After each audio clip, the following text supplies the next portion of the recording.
What's up, folks? Hey, what's going on, brother? Mindset ready, grow. How we don't play that song no more, man? I was actually gonna play it today, man. I was gonna play that as a little buffer until we came in. And, we gotta jump right in. We gotta write some lyrics though. We gotta write some lyrics for that thing. Get some lyrics to that thing. Yeah.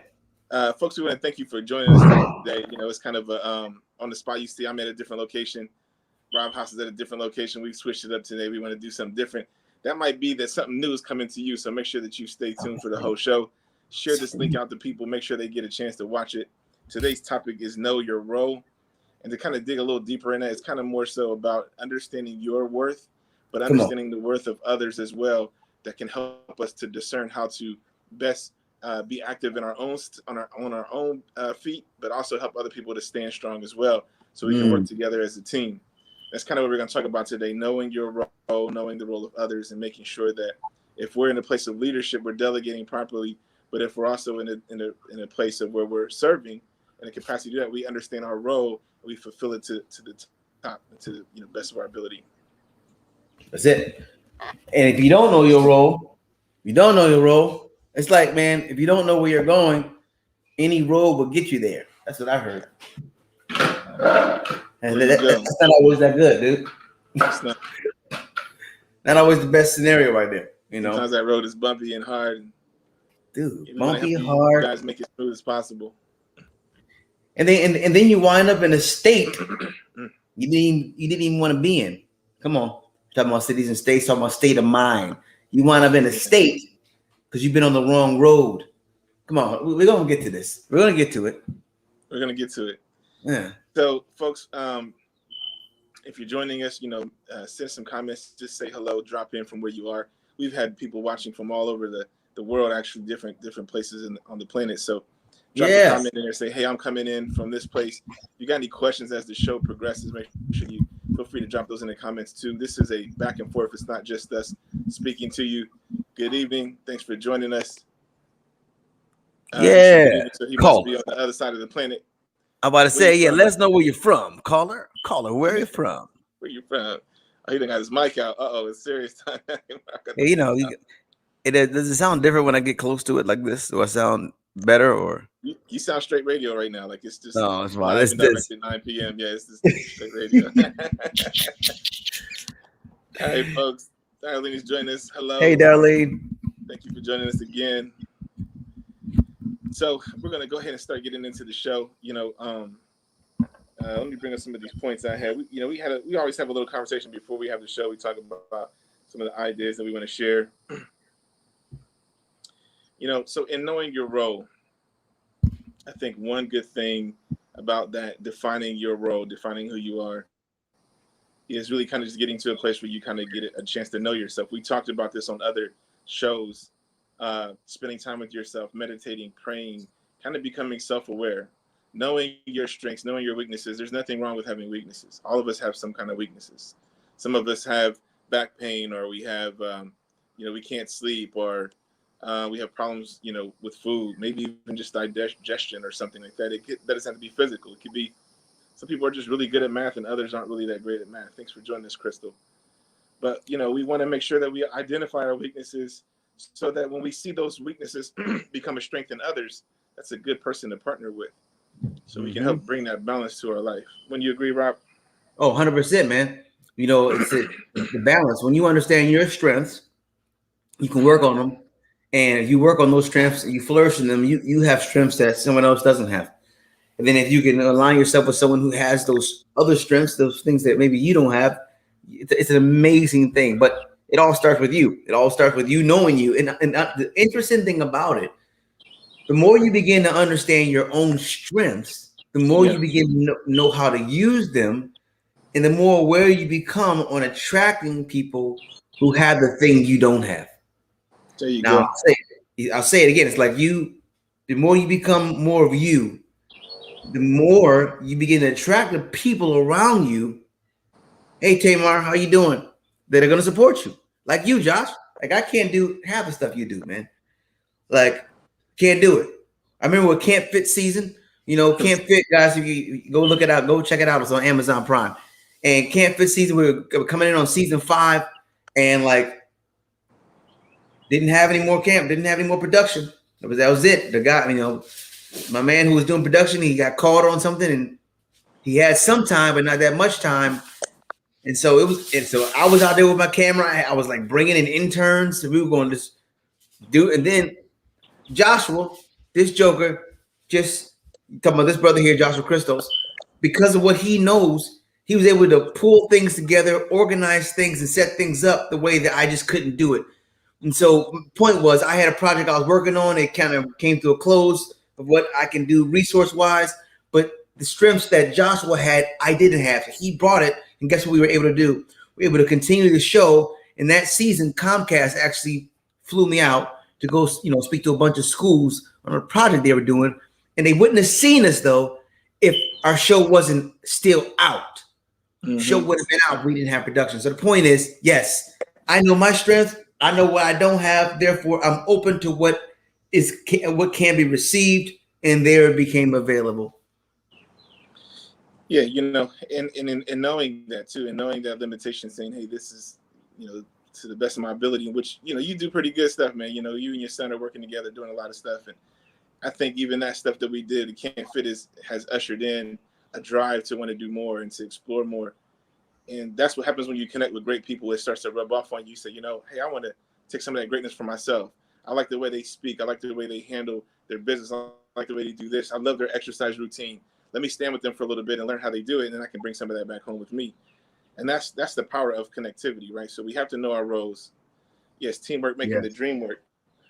Mm-hmm. And so, speaking of teamwork, I heard a quote that said it's easy to find good players. The challenge is getting them to play together as a team. You got a bunch of all-stars on the team. They all want to be all-stars. They all want to do their own thing. And so it's really important for them to each know their role. Like, listen, you're the point guard. You're the small forward. This is your role. This is the activity of you're the center. Stay right here. Block the lane. They have to know their roles. Otherwise, they're all over trying to be everything. You can't be everything all the time. Yeah. Even myself, I've had a lot of businesses, a lot of companies. And usually when you start those, you're every man. You're the accountant. You're the marketing guy. You're everything when you're getting your idea off the ground. And eventually you find somebody to fill these spaces and take some of this burden off you and share those things. And so, in that space, though, I have to know my limitations. I have to know my role. My role eventually, hopefully, as the leader of the company, should be that I step away from all those things. And I'm just encouraging them to do the best job they can. I'm no longer telling them how to do the numbers or how to do the marketing. I'm just looking at it. This is great. This is not. And with the support of the team, we find a way of going forward. But my role becomes less and less the more the company becomes stronger and the individual is empowered. I step back. I decrease so they can increase. Oh, yeah. And that's knowing my role. Mm-hmm. You decrease so they can increase. It reminds me of decreasing so others can increase. It reminds me of Nelson Mandela. He was talking about, someone asked him about his father, and he said his father was his greatest role model, Nelson Mandela.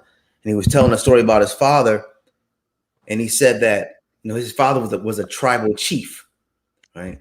And at the end of the week, whatever, they would all sit around the fire, big circle, and all the chief heads, all the other chief heads. But his dad was a tribal chief. The other chief heads would come and they would sit. And he said every time, at every meeting, his dad, his father, everyone would speak first. His dad would always be the last one to speak. And he said it stood out to him. And the reason why he did that is because his dad wanted the other tribal chiefs to be heard. He also knew that by him being a leader, and if he shares his opinion early, it could then kind of throw things off a little bit. You won't get the true, authentic value from everyone. I just thought that was phenomenal. Letting people rise. You humble yourself to allow other people to rise, man. It's a really good thing. Yeah, and I think too, he probably understood too the power of listening over speaking. Getting the data first and then assessing it and sharing that data as after reflection. Reflection is powerful, man. So knowing your role is key, and knowing the role of others is key. So as we become leaders and we begin to move forward, no matter what role you occupy right now, you're a leader. You're a leader in some Yeah. capacity. Even if you're only leading yourself, you still have to tell yourself to get up, get dressed, brush your teeth, get in your car, go do the things you have to do. There's Yep. still some, you have to motivate yourself. You have to say, self, it's time to go. Self, we've slept long enough. Self, it's time to prepare your day. So you're still leading yourself. And so during that time, and beyond that, you're probably leading somebody. You're probably still a parent, or you're maybe, a part of a team.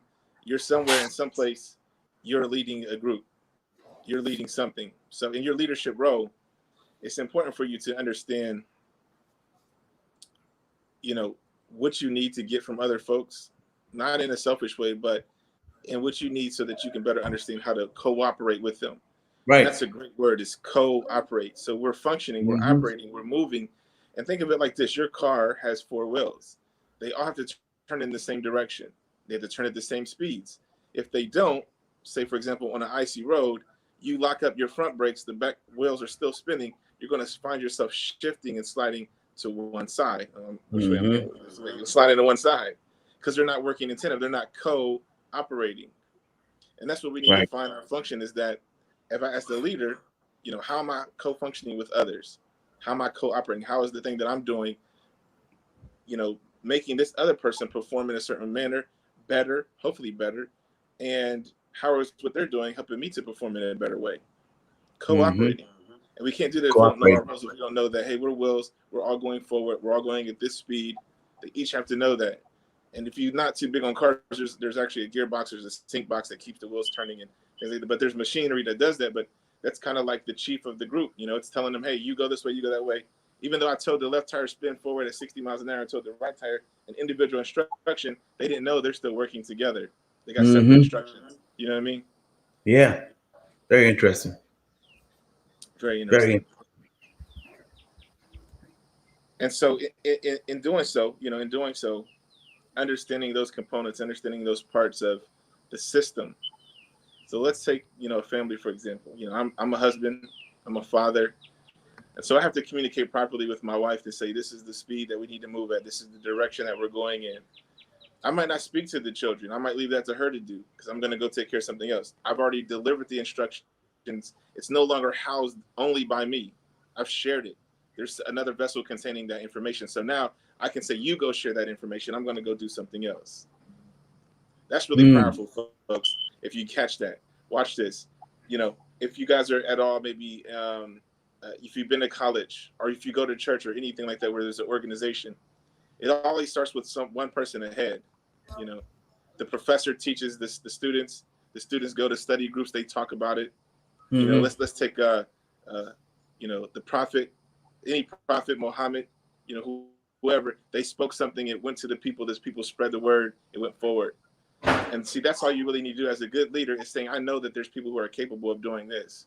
Yeah. This task is small. All I want you to do is speak. I don't need you to lift anything heavy. I don't need you to have any technical skill. Just remember what I say, repeat that.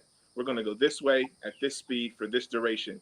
Tell my wife that. She tells the kids, let's get ready. She knows what it takes to do that. She knows, get your shoes, socks on. You got to have that to go outside. She's going to get snacks and drinks and these things. I don't have to give her a list. I don't have to tell the kids, make sure you get snacks and drinks.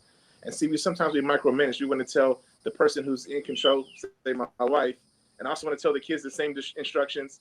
Then what happens is this. My kids go off and try to get the juice by themselves, but it's for her to get that together. And they should be getting their shoes on, and she's getting frustrated because she said, get your shoes on. And they're like, I'm getting juice, because they already have the knowledge that they didn't have to have. Yeah. So that's another thing, knowing each other person's role. I'm going to say, here's where we're going at this speed. Wife, you handle it from there. I'm going to go outside and prep the car maybe. I'm going to make sure we have gas and these other things that I can do. You know what I mean? Yeah. I like that, man. Pocket, so I have the ability to do that. Stuff like that. Yeah. Enrique said God told Adam, Adam told Eve. That's good. That's good. Exactly. Yeah, man. Communication is so important. I think we're talking about mindset. Shows called Mindset Ready Grow. Everything you want to do in life starts with communication. Like everything, every single thing. So your ability to communicate effectively or your inability is going to determine the outcome of a lot of this, of a whole lot of this. And I think that communication comes down to twice as much listening as talking. I think it really comes down to, it's hard too, though. It's hard because we got so much to say. It's hard. Oh yeah, we got so much to say. Come on, so much to say.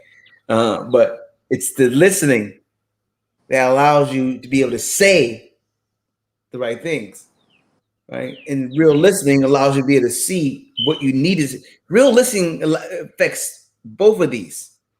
Yeah. Affects what you see, Right. and affects how you speak. Because if you're really listening truly, then you'll hear that. Yeah, wife is getting ready to get the shoes on, and we're gonna get ready to go. If you're really listening, you won't share extra information because you're listening.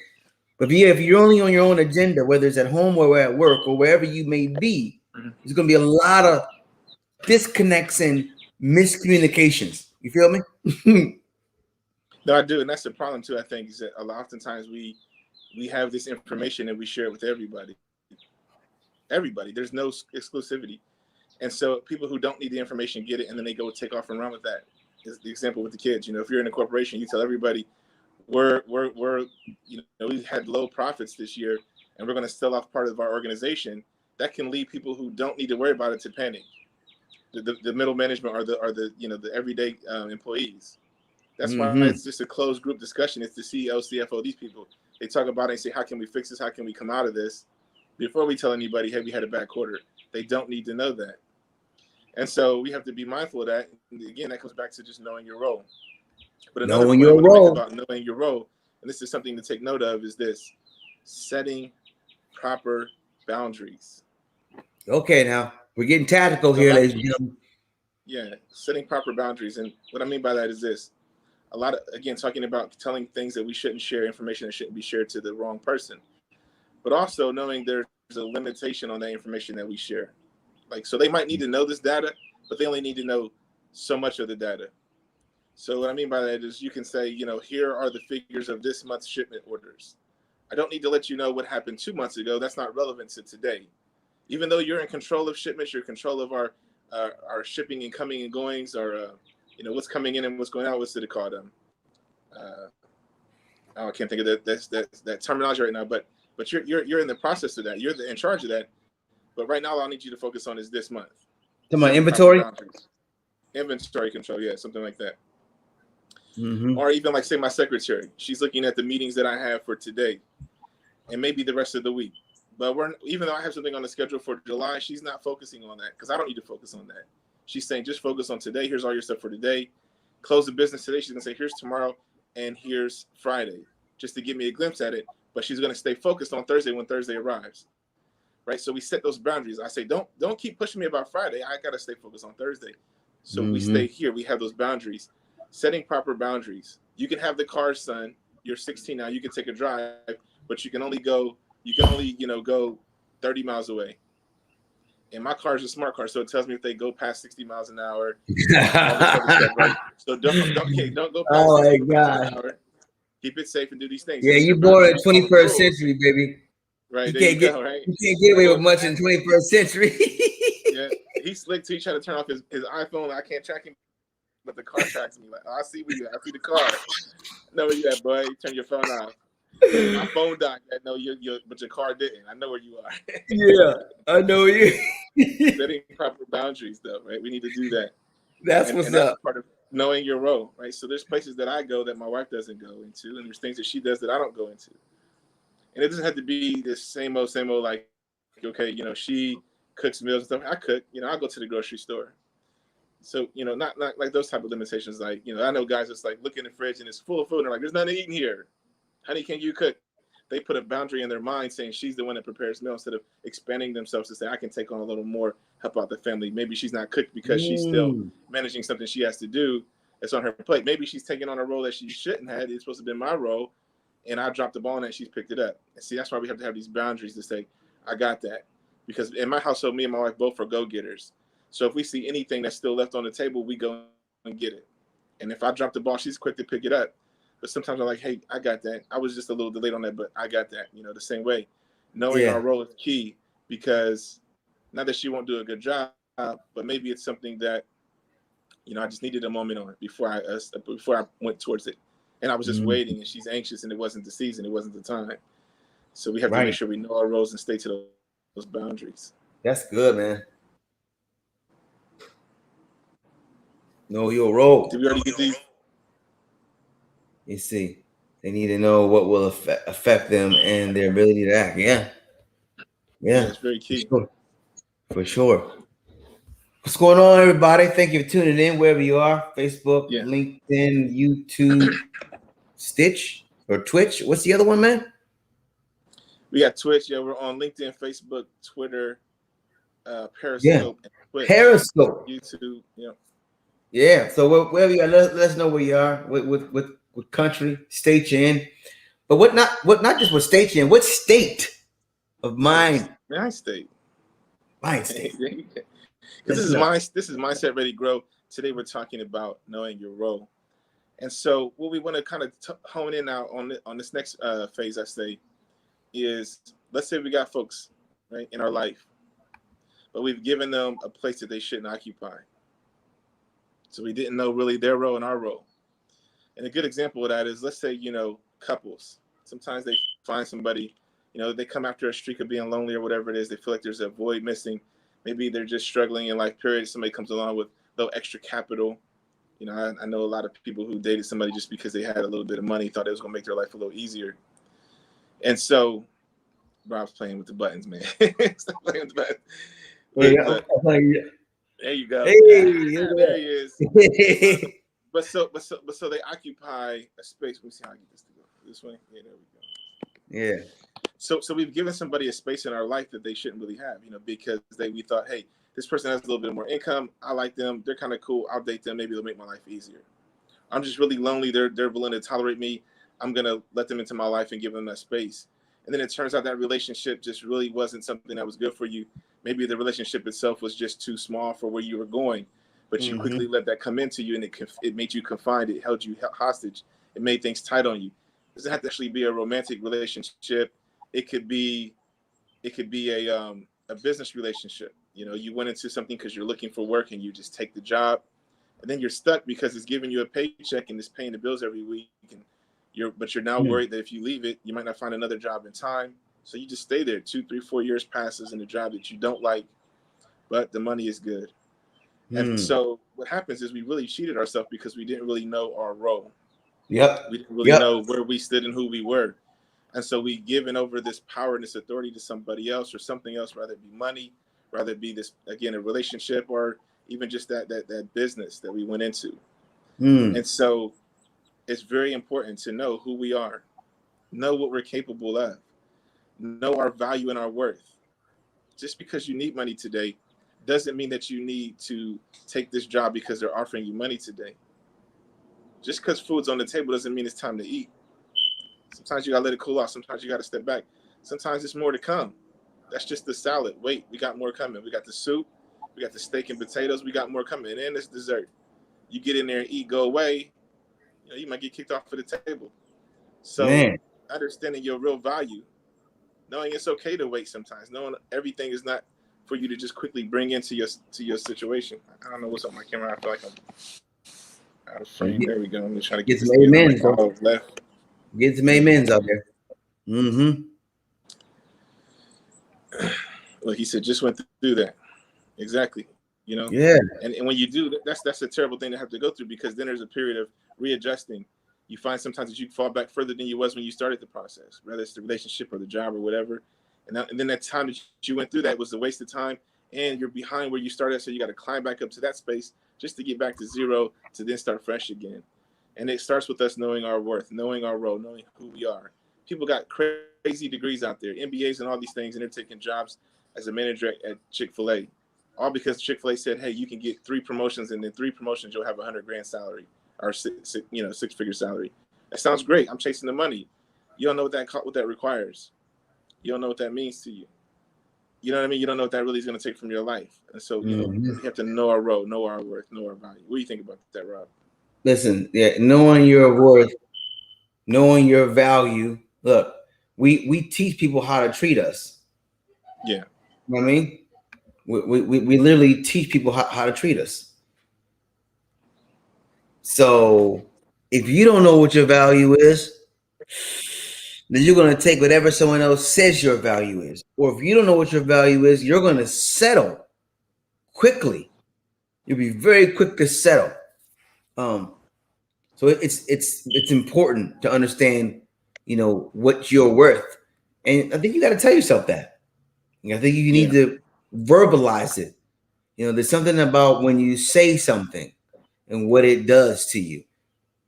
Again, whatever we say matters Yeah. because, like we say every day, we say this a lot of times on multiple shows and multiple guests talk about this. When you say something, it becomes something. So what you say matters because it becomes matter.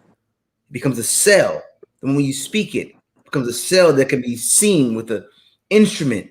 And the more you Yeah. say that same thought, it creates bundles of cells around that cell. That's how memory and formulates and ideas stay in your mind. So what you say matters. Hello. So Yeah. now how about this? Why don't we start saying the things to ourselves that are going to move us in the direction that we want to go? Since we know everything matters, then we'll start speaking those words of life to ourselves to create life-giving opportunities, right? Start bringing people around us. Hmm. It's all about what we speak. That's the Yeah. program. What are we programming? Think about the program. If you don't like what you're getting, think about what you're sending. I'm gonna say this again. If you don't like what you're getting, Hmm. think about what You're you sending. have been sending. It Yes, really sir. works this way. The heart and mind are connected. As a matter of fact, Yeah. we're learning more in the last couple of decades of how much they are. There's a thing called heart and mind harmony. I suggest you Google that because it literally increases everything. But by doing this, you literally heighten your immune system, your perspective, and all those things in between. But I'm saying this to say, think about what we're thinking about, and we speak those words, and we feel good in our heart, and we speak the right things. Let me tell you how this works. When you think about a thing, your mind it's electricity here. All right, it's electricity. It actually can be measured. There's an energy, right? Your heart also Hmm. electromagnetic, though. I mean, it's electricity, but it's also magnetic, which means it brings things in. So when you think of a thing, that thought actually goes out literally and goes after the thing you just called for. Your heart then attracts it and brings it to you. So your Yeah. mind goes out and gets it. And then your heart, the electromagnetic aspect, then draws it in. So that's why you're getting what you're speaking. That's why whatever you're saying, you're living in, because it's not just verbalized, it's actualized. Yeah. And we're going to touch on that a little later too about your authority, knowing your authority. But one thing you said is really good, and excuse my background. Um, but it's quite simple, right? Let's think about fruit and trees and apples, right? So we know we talk a lot about apples and having seeds and how they multiply, and that's the thought in your head. Your thought is that seed. So in order for that seed to become something else, at first the shell has to crack open, and then the root will start to come out, and the plant will come out and grow. All those things are called expansion. So when you Mm, speak something out, you're expanding that. Now I've shared it with somebody else. It's grown just in that quick second. When I said something, it's grown. It's expanding. This is what life does. It expands. Now they have it in their mind, and maybe they're excited about it too. That they go tell somebody else, guess what? It just grew again. It expanded. It expanded. It's now taking root. It's taking shape. It's bringing life. And I love mm, what you said about your heart and your mind. Your heart, your mind. You attach your thoughts to something. Your heart reels it in. It's going mm-hmm. fishing, right? We throw it out, hook it. Your heart draws it back in. And Man. so we have to understand the power of that within ourselves, everything we do, life itself is just about expansion. So we are sharing, Mhm. we're giving, we're serving in a daily basis. I said this in the previous show. When I breathe out, the trees take that carbon and they that uses that for life, and then they release great clean oxygen for me to breathe. There's a symbiosis there, right? Mhm. And so in that process, we're giving and sharing and serving each other. A lot of you guys right now might be in areas where these cicadas are going crazy. Years ago, I watched this show called Planet Earth. I think it's on the second, disc or whatever. But they had this video about these cicadas that would come out of the ground. They would take over everything, cover everything. And after about 2 weeks, they all died. And when they died, all their bodies riddled the ground, and you've seen birds, raccoons, everybody just feasting. They said during that time, when after the bodies died, that trees would grow 2 inches in that little segment. Everything had a feast. Everything was nourished in that moment. Every 17 years that happens, a time of this abundance and blessing, right? Yeah. Every part of life is to cater to another part of life. Everything we do is catering to another part of life. We're putting something out into the atmosphere. It's for someone else to receive and be blessed and increased and grown and stretched and whatever else and whatever they put out. So we have to know our roles in that capacity, because a lot of times we see people, we say, I can't stand you. Get away from me. I don't like this thing. I don't want to do that anymore. I don't like this process. I want to leave it. I want to evacuate. I want to get away. It's all for your growth. It's all for your good. Yeah. The people don't like the sound of the cicadas. The trees don't like getting tore up and ate up by this. They got to have food. They eat. And so at first it seems like they're a nuisance. They're a pest until they, go into their next stage where they nourish everything and everything grows and sprouts up, and the raccoon's belly is full, the bird's belly is full, and it ain't like this in 17 years. Dude, There's a good behind that. It's so funny you said that. Nicole just dropped some science on me, research yesterday on our walk. She learned about the cicadas, that the birds during this time, they eat so much, they got so much protein, they have more babies. They make more babies during this time. They're more fruitful. I was like, why? They just feel good. Everything's energized. Everything is energy. You said the trees, everything. It's funny. Those birds eating good. They're like, yo, they're back. Woohoo! I mean, it's crazy. It's crazy. It is crazy. So interesting, man. It's a time for abundance. Yep. And so knowing our roles, we're able to seize those moments. Sometimes those seasons happen. Wow. During Christmas time, I think a lot of companies coming in October, that's their final quarter for the year. They want to do really good, put big numbers up. And then they also say, okay, how well do we do all year? We're going to also offset these by our charitable givings. Everybody's giving during Christmas time. And right after that, you see they give you a couple months and it's time for taxes, because of that, so we have those seasons. They're cyclical. So when this abundance comes, if we don't know our roles, we can't take advantage of that. Imagine you're saying, cicadas, I eat worms all day. You're that bird. It's like, all I eat is worms. I'm just, you're going hard with it. Worms, that's it. Worms for me. You eat worms, you're a sucker, right? And you're missing out on that great abundance of the cicadas that's waiting for you.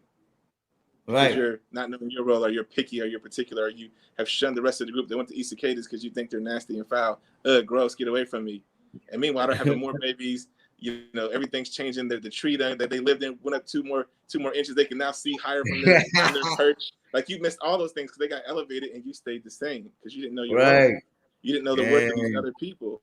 We have to know our worth and the worth of others.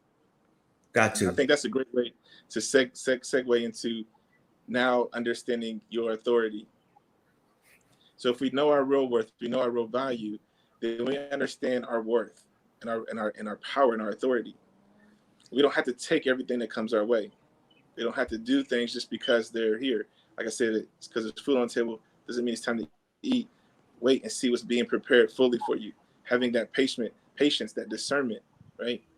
All that stuff is authority and control over ourselves. Authority and control over our life, saying that if I believe this, if I speak it, I know it has a value. I know if I attach my mind to it, my heart will attract these things. So why am I taking other things that's coming my way? Look, if I got to go to the store, I don't need to stop at every carryout. If I'm going to Kroger's, just because there's a carryout and they have bread there, I'm not going to stop there. That's not my destination. I know that what I want is greater than that. I know that I have enough to get me to the store. I know I have enough gas, ability to drive, my tires. I have what I need to sustain me to that point. I'll get to where I have to go to. But a lot of times we stop short because we undervalue ourselves. Yep. We don't take power over our lives or over ourselves. We allow others to take power and dominion over us. Sometimes it's through money. A lot of times it's through money. A lot of times it's through something we feel that we need when we don't. The truth is that we're whole. We're complete. We're full.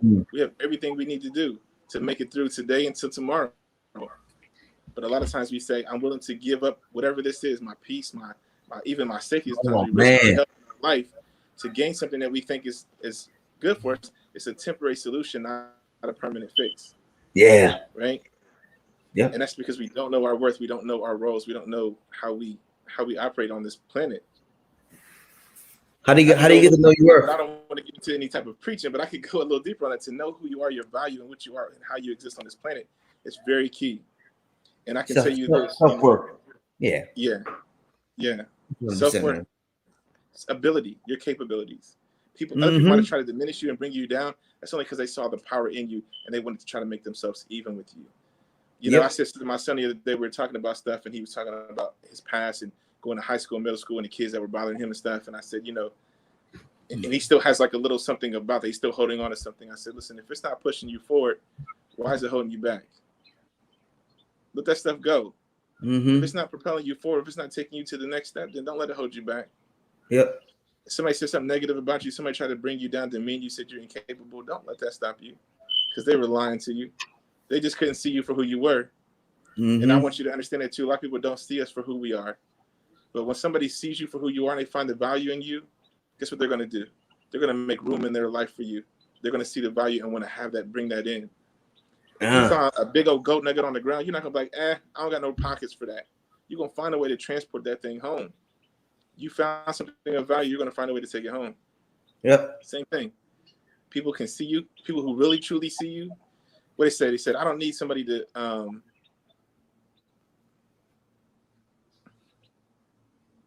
what to say? Let me see if I can find this thing again. It was really good about trusting and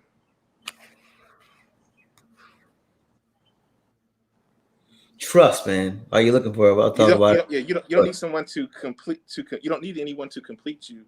You only need someone to accept you completely. That's dope. Right? I don't need anybody to complete me, but I need people to accept me completely. Yeah, right? this is For who I am, and see me as I am, and know that there's value, there's worth there, and it's about putting things in their proper place. I don't plug my TV in over the bathtub. That's not the position for it. You know, it's like knowing its proper place, proper function. Somebody sees you, they're going to see that, and they're going to say, hey, I got a great thing we could do together. Or this would be a great role for you, and I can do this for you, and let's help each other out. And knowing your worth, knowing your role, knowing your value. Oh, that's it, man. That's it right there. Growing in the knowing, my brother. Yeah, The Rock says that all the time. Right? That was his thing. Know your role, right? Remember that? The Rock? Yeah. Dwayne Johnson. Know your role, Know your role. You gotta know your role. Everybody has a part to play. That's the thing too. I think I missed over that too. Everybody has value. Everybody has a part to play. And I have a very expansive family. I have children that are 20 and going on, you know, growing up. I have kids that are just under 2 years old. That's how expansive my family is. And they all have different roles to play. Sometimes I tell my older kid to go and do something for the lesser kid, the younger kid, I should say, right? Change their diaper, get them some food, go to the store, get their milk and their stuff they need. Serve them, the older serving the younger. And then sometimes the joy that the younger person brings makes the older kid come out of wherever they might be. Maybe they, you know, they lost their job, they got to try to find a new job, and then they play with the kid for a day and they're just happy and they had a great day, even though they got fired today. Right? Yep. We all have a role to play. We all have a way of serving. Hey. We just have to understand that and find that, how to bring that out in each other and how to make those connections. That is cool, man. Dang. Finding those connections. Man, finding those connections. Go ahead. Yeah. I was saying we had some really good notes, and I'm trying to find all of them. You know, we had some really good stuff we talked about. One thing I want to bring up again is you know, you heard this thing about a task master, but let's talk about task matchers, right? Billions of jobs, billions of people. How do we help associate the right person for the right job in our life? And to give you a great example of that, I was talking to my son the other day, and when I speak to my son, I don't know if it's just a man thing or maybe it's just me, but you know, I'm always about, you know, be a man and let's focus about this. Let's kind of march as that good soldier, just taking, you know, our position and our stand and being authoritative and, you know, just kind of doing those things. And so we're talking, and he's like, you know, just kind of sharing ideas, and it came up that he was talking about his mom and how the role she fits in his life, how he can talk to her about anything, and she's always there. And he's like, she's my best friend. And I was kind of like, dang, I mean, I want to be a best friend. What's up with that, right? I love you as bro to bro, right? but I found that what happened is I put weight on him. She takes it off. You said it again. I put weight on my son. She takes it off. I'm always telling him to hold this down, lift this up, be strong, stick your chest out, put your head up. All these things. Stick with chest. Like, stick with your chest. Stick with your chest, right? And she's always like, my baby, come lay your head on my chest. Oh yeah, right? It's true. You know what I mean? It's a different dynamic. So he finds comfort in that, where he's like, okay, I got to prove this to dad. I got to show dad I'm capable. I got to, do these things, suck it up, don't cry, whatever it is, that we kind of try to make our men tougher. I don't know why we do that. I don't know why I do that. Let me say, I don't know. Well, I know why, but keep going. And so, but it opened that vulnerability up, and I seen it. And I said, okay, wow, right?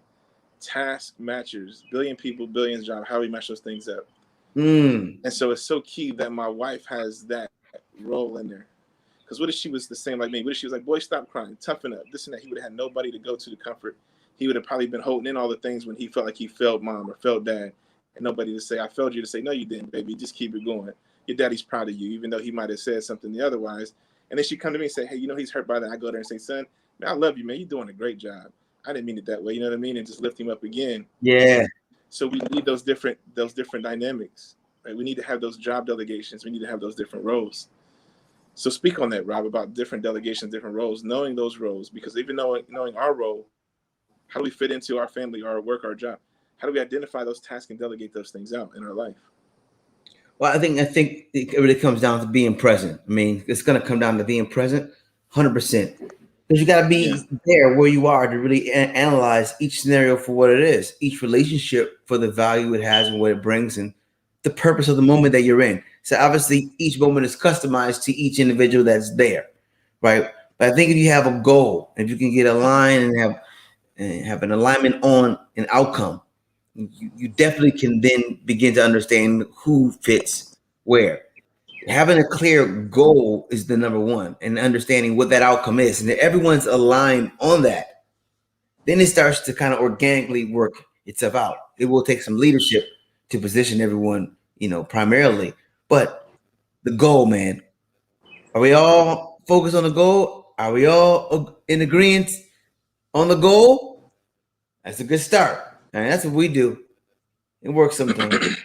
Yeah. I tell you, it was good. What you're talking, it's kind of brought this to my attention.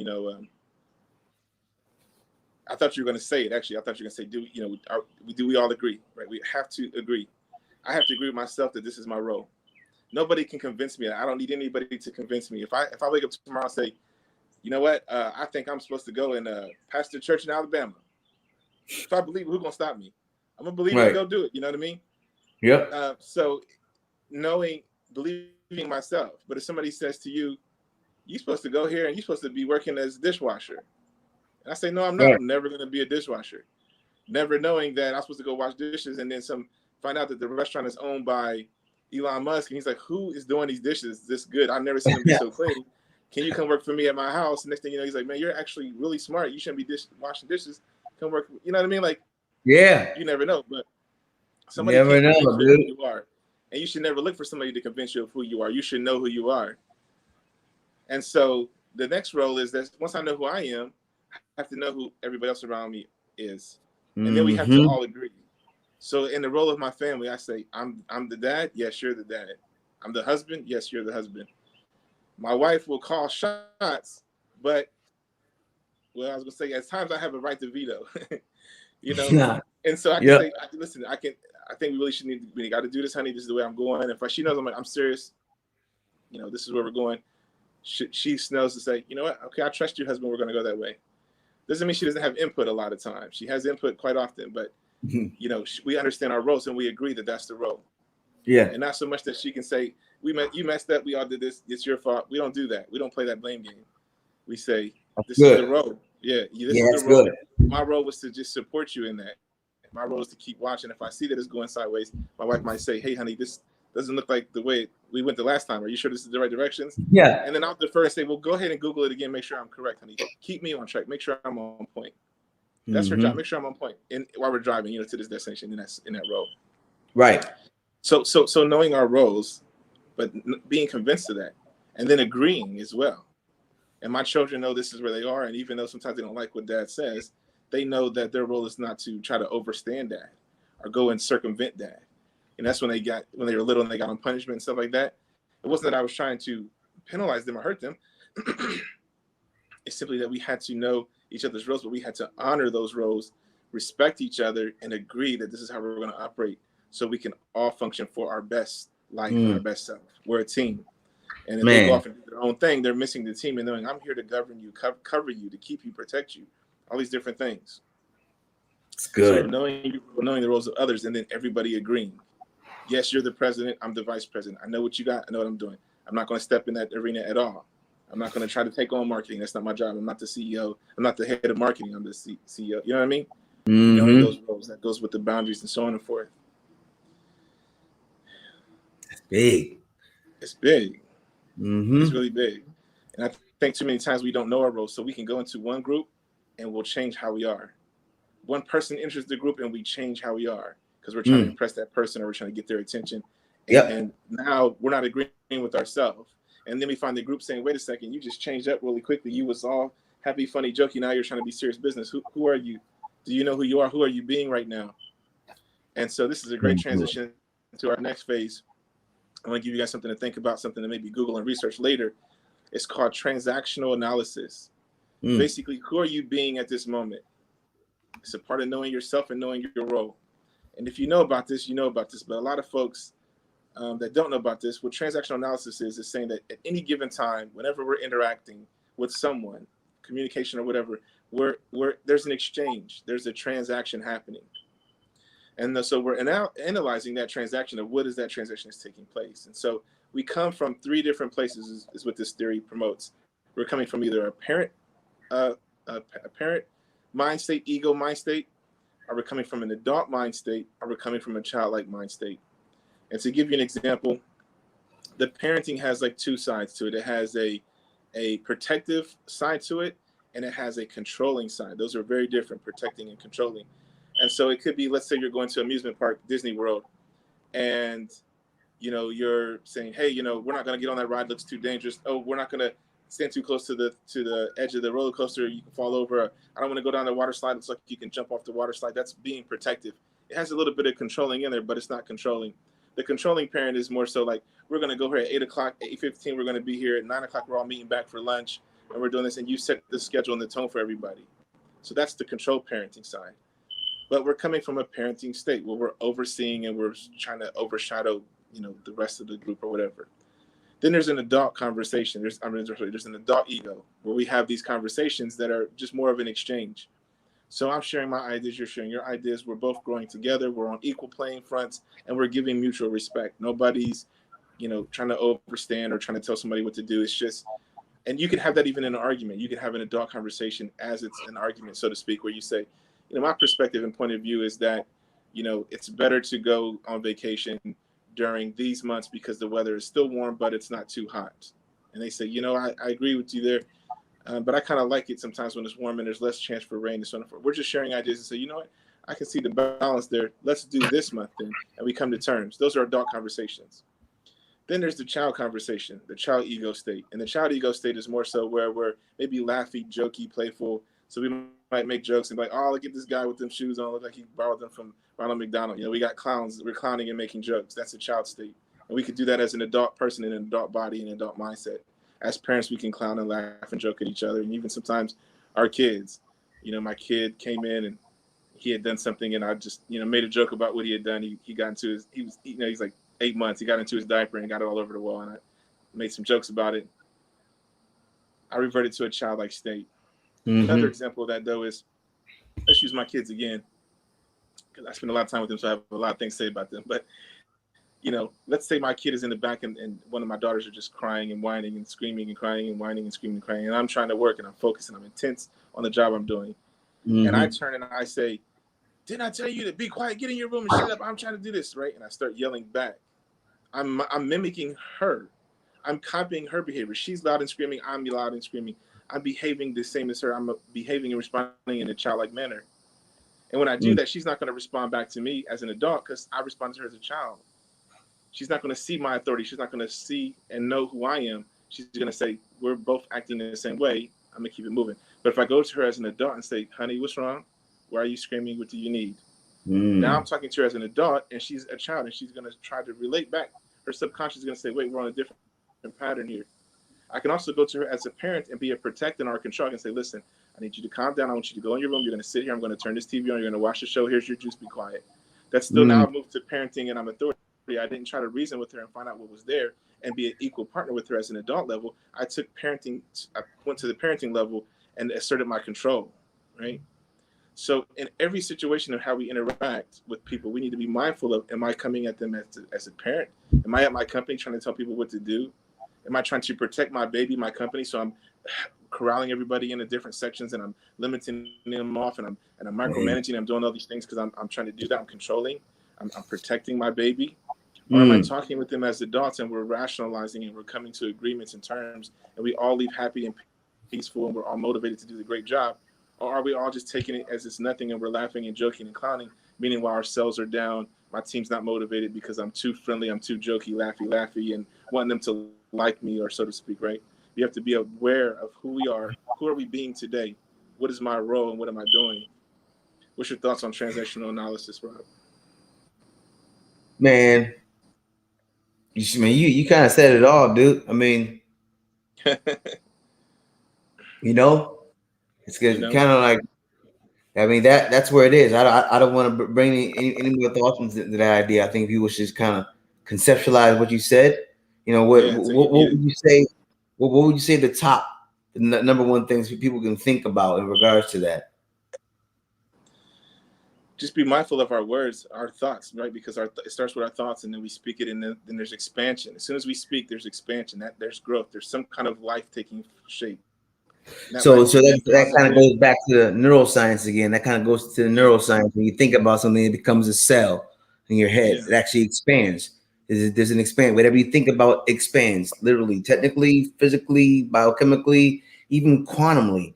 Because we talked about the energy around us, and a lot of people, they kind of get woo-wooed out when we talk about that. But you listen, the invisible is what's keeping you alive. So you better understand some of the woo-woo, okay? And but understanding that, you get a better understanding of what you're putting out, and that will give you a better experience of what you're getting back.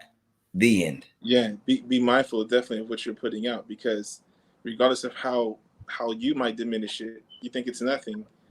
It absolutely is something, because the minute you spoke it took life because it expanded. That's what life does. Anything that grows and expands is life. When I spoke it, you heard it, there's expansion. You have to be mindful of that. It's very serious, and it seems like it's such a small thing. So when we say good job, even though somebody just brushes it off, hey, how are you doing today? I'm doing well. That's so casual, but it has a value. It has a weight. It expanded. Maybe you saying I'm doing well, the person says, oh, you know what? Maybe I'm not doing so bad either. And they shifted their mind state where they thought today's a bad day. I got stuck in the rain. My boot fell in the puddle. Be mindful of that, right? And so I want to leave you guys with one more nugget. We got like 6-7 minutes left before we close. This is not really so much about knowing your role, but it's a good tip on knowing the roles of others and how to kind of navigate that. And so what that nugget is this. If you find yourself in a space with people who are very opinionated, they always have an opinion about something. I don't like that. You should go this way. This is not the right way to do that. I think this is better. If you have a lot of opinions, what that does is it boxes you in and it closes you in from being able to be moldable, to be able to partner with other people, to be able to work with other people, to be able to grow, to be able to receive. And think about it this way. So if I have a lot of opinions, my opinions are like scaffolding around the building. Right? So I'm building my building, but I have this scaffolding that supports that, all this data that supports the building I'm building. And so if I have an opinion about something, I have something to support that opinion.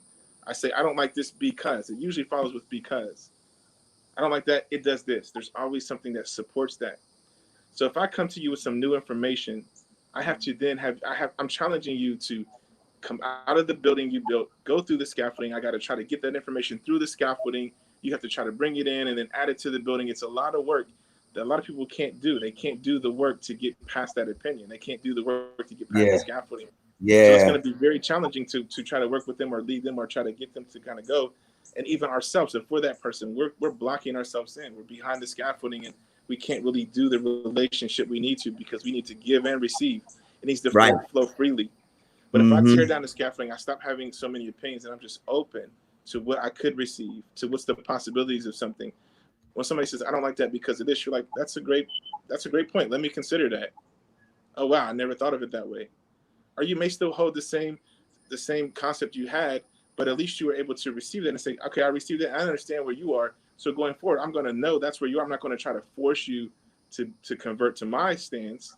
I know where you are. I respect that. That's cool. I'm able to respect that because I understand it. If I have my own opinion, I don't even hear you to understand it, to respect that. It's just more and more barriers. And so I'm sharing this to say that in knowing our roles and knowing the roles of others, you know, if we're that person that's very opinionated, we have to understand it's going to be hard to work with us. We don't want to be that person. We want to be able to get in, fit in, make something happen. We want to be productive, cooperative, right? We want to be like the wheels all turning in the same direction moving forward, because it's time for us to go and do something. If you've come into my life, there's probably a reason for that. And I just need to be mindful of what's that reason. Sometimes it's to help you. Sometimes it's for me to help you. Sometimes for us to exchange. Sometimes it's just to be there, and it doesn't manifest for 3 or 4 years from now. When me and Rob first met, actually we met, and it was just a quick meeting. That when we finally met again, we was like, did we meet? I'm not really sure. I thought we did. Like, we had to remember, like, didn't we meet somewhere? And then that was kind of like we did a work for that time. But then when we came together to work, we were able to share who we were as individuals. We started to see how we blended and connected, and now, you know, that's my bro, man. One of my best bros on the planet. So, you know, it took some time, but, you know, again, we were able to see each other's value. We were able to grow. We didn't have a lot of opinions. We just accepted and received and seen. Let me see who you are. Let me see what's there. What's possible. So be open. Be open as you go forward. Like that. So many opinions. Look out for people who have a lot of opinions. They're just not open. And you're going to have a lot of time to get past all that stuff. And it's not their fault. They're just trapped behind that scaffolding. They can't get out of that. They can't come out to see what you're saying. They can't bring in that new information. They're just in that box. So if this is a family member, somebody that's close to you, you know, it's a little bit of work you're going to have to do to help them through that. And that doesn't even start until they realize I'm in a box. And all these opinions have boxed me in. I need to come out of those boxes. But a lot of times those opinions are security. That's a whole nother topic about security and how we have to lose that security, how we have to be vulnerable in order to really find the true security, to really find real safety. Sometimes we got to open the window. You know, if there's a fire, you want to, you know, you don't open the window because the air come in and make the fire go heavier. But I remember when we were kids, we were saying, at least this is what we used to do. It might have changed. I haven't had new data, but, you know, we had tornadoes. We said, open the window and go in the bathtub so the wind will blow through and doesn't pressurize your house or whatever. That might have changed. I don't know, but that's what we did back where I was from. We get in the bathtub with mattresses on us and have the windows open. Yeah. It seemed to work. Anyway. Dang, that's crazy. Well, so sometimes, like, we ready. Look, put the mattress over you, like, okay, it's on. It's on. Hopefully it doesn't fall me in the tub. It keeps me safe, you know. In that tub, 8 people in the tub, everybody snug with it. Right. Woo, that's real grandpa, everybody in the grandpa, everybody in the tub, man. Hey, Rhonda, welcome. Thanks for watching. How you doing, sister? Yeah, man. It's so that's my 45 cents. Yeah, I gave you guys a couple dimes and nickels in there, and I appreciate everybody watching and listening. Yeah. And, remember this. You know, think about what you're thinking about. It's very, very important. It sounds simple, but just think about what you're thinking about. And remember, you can always do a power pause. Power pause works instantly. It's a serious reset to your nervous system. It's just taking a breath. 5 seconds in through your nose. And what I suggest is do a double pump.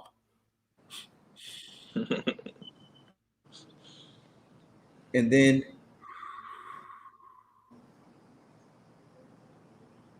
just one time. Just a reset. Quick reset. And see what happens. You know, when your computer's not acting right, reset. Your phone's not acting right, reset. If your life is not acting right, reset. Mindset, ready, grow. Ready, grow. Listen, I want to leave you guys with this quick nugget. I know we got like 10 seconds, but really quickly though. I want you guys to remember this. Know your worth, know your value, know your role, know the value of others. Everybody has worth. Nobody's dispensable. Everybody has value and worth. It's maybe just your job of finding that value and worth, seeing them differently, opening your mind to see them differently. And remember that you do have power and authority. So don't let anybody bring you down or put you in a box or take you to a place you don't really want to be. You have power and authority. A lot of people just get sucked into something and then they complain. When they complain, they're speaking these things out, which just reinforces the negativity and the thing that's on their face, on their life. You know, the pain that they have, the trouble they have. They're just reinforcing that. Oh, my life sucks. Oh, I wish my leg didn't hurt so bad. All these things. Stop doing that.